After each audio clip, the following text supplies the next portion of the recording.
I was asked a question. People asked me about Ijma. This thing of Ijma, look, maybe someday I'll do something detailed. I've answered a lot about Ijma previously. Ijma means consensus. Yeah. And there is no consensus on what consensus is. They haven't even, scholars haven't agreed on, there is no Ijma on Ijma. So this doesn't make any sense. This is a tool that is used to intimidate other people. That's the truth. I do, in my personal understanding, believe that Ijma had an origin, it had a genesis, which is not applicable today. And it was only in the early community amongst the companions. And what Ijma was amongst them, I'll tell you what, in my understanding, and I presented this understanding to one of the leading scholars of the Maliki world today in Morocco, Sheikh, I presented this when I was in Rabat, at the house of Sheikh Muhammad Rugi, and he spells it Ruki, but Rugi they pronounce it. He's a legend. He was one of the grand sheikhs of the Qarawiyyin and one of the leading ulama of the Malikiyya today. And I presented this to him, and he actually said that makes a lot of sense, and he kind of agreed with it. I don't know whether he teaches it like that in public, but he did agree, and he said that does make a lot of sense. I said that, look, in my understanding, that this Ijma, the way scholars quote it and they use it in the books, has no reality. They claim Ijma in everything. And nobody agrees on what Ijma is. And who's in this Ijma, by the way, consensus? Like I asked Sheikh, I said, who's in, like the Shia ain't in our Ijma. So the Shia, so they're disregarded, and then the other sects are disregarded, and then each other, they consider them disregarded. Who the hell is this consensus? What kind of a consensus is this? And where does this come from? Because the evidences for consensus don't come from the Quran or Sunnah. The hadith they present is a da'if hadith. Da'if! So da'if hadith. So, and the verses that they present are nothing to do with this concept. But do I believe that it had an origin? I do believe. Now, I want you to pay attention to this. What I think happened this is my evaluation. I think that this concept emerged with groups like the Khawarij. Now, in early Islam, the first major group sect that emerged were this extremist, radically extreme sect, which are like modern day ISIS, basically. Perhaps, I think they were maybe a few levels ahead of ISIS, but they were pretty much like ISIS. ISIS are the illegitimate children of the Khawarij.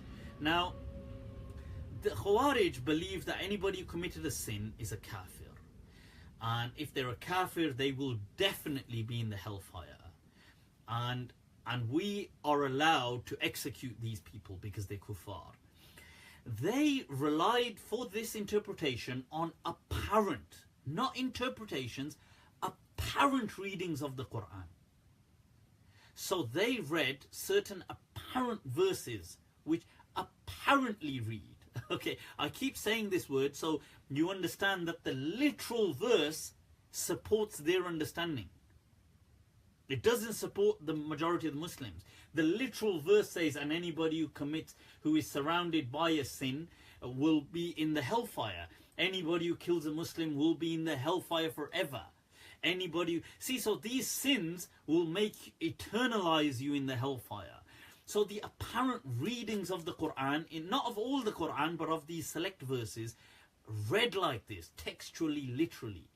So if you're saying something else, you're going with the interpretation, they're going with the apparent. So this became a problem. So these people are saying that, look, the Quran is saying this, but you want to go with your opinion. But the Quran is saying that they are kafirs. The Quran is saying whoever doesn't rule by according to what Allah said is a kafir. The Quran is saying that, and strike them and kill them and hit them strike their necks and strike their fingertips. The Quran is saying this. So what was happening is this group, the Khawarij, were using this. So what happened is the companions said, the great companions, people like Abu Bakr, people like Umar, Ali, Uthman, all these great companions, companions of understanding, Ibn Mas'ud, companions of who used to give fatwa, and like by Amr ibn al-As and Muawiyah and all these great companions. They said, Bilal and Khalid bin Walid and all these great people, they said that, look, no, we lived with the Prophet. He was a walking, talking Quran in front of us.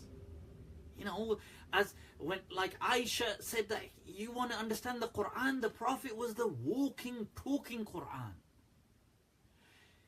Yes, this verse apparently reads that. It does apparently read that. But it doesn't mean that. How do we know that? Because the collected, inherited understanding of these verses by his living companions alive today will demonstrate to you that the verse didn't mean that. This is where this ijma kind of was born.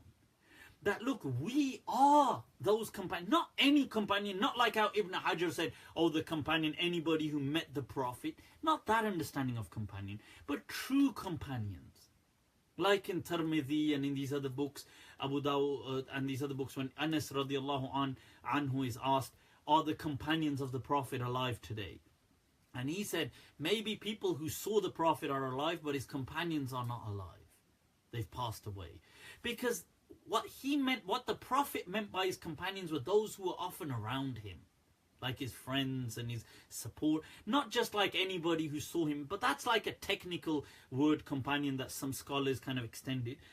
But his true companions, they inherited his understanding, and they said, look, listen, we inherited this. The Prophet never meant go around killing kuffar. He never meant that. The Quran never meant that. This had a context. This is where ijma was born. And that level of ijma to do with beliefs not being corrupted, alhamdulillah, I embrace that. I wholeheartedly embrace that understanding of ijma. That understanding of ijma to do with the Quran not being misused, to do with beliefs around people don't become kafirs, and these kind of few key issues, there weren't many, but these things, yes, the Sahaba taught that if that's what you mean by ijma. Later on, people started to expand this, and they started to take it even into fiqh, and like even fiqh has ijma. And this is why Imam Ahmad said, Man idda'a al-ijma fahuwa kadhib. Whoever claims ijma is a liar. This is the famous saying of Imam Ahmad ibn Hanbal. But then they're going to say, oh, but his followers accepted. Because later on, people kind of went with the institutionalization, because they used ijma for their own strength. They used it to intimidate followers. They used it to coerce opinions. It was a very key tool.